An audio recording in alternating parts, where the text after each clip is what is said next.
You know my culture bossy and my people in bossy, alright? So let's start bossiness. So the red kettle, right? My house is all red, my kitchen is red. I'm a fan of a red kitchen. So the red kettle, what is that? $15, right? So you're gonna red up the thing right now, right? And so we look down this aisle, don't see anything that we're interested in. And so we go down this aisle, and so we get the red can opener. Maybe you have a can opener in your kitchen, maybe you don't, but we're definitely going to red it up with the red blender, only 30 something dollars, right? And what else you can have red? You can have the microwave red. I'm not really in the microwave section right now. You have the microwave red. And there's a Hamilton Beach, a pretty big one, that costs about $80. But anyways, we go a red toaster in the kitchen, right?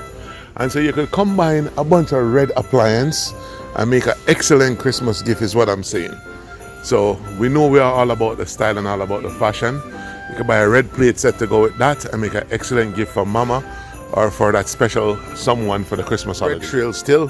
And so I generally get my knife sets in red from like Ross. It's a little less expensive. I would have maybe saved $10 or so. But I would maybe have a little bit less sturdy of an item. The scissors section, the foil section would definitely not have that. So this is a good buy. It's $50. But I want to show you the red microwave. This is a mainstay. We don't really buy mainstay appliance, but Hamilton Beach is like entry level in a red, and this is definitely the one that I would recommend if you're on a budget and you want to red up the kitchen. It's $70.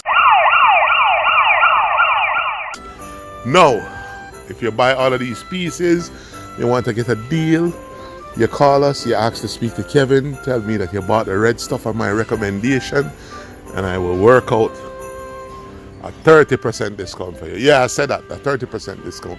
I get a cutting board with the red edges. You want to make your kitchen all red? Go for it.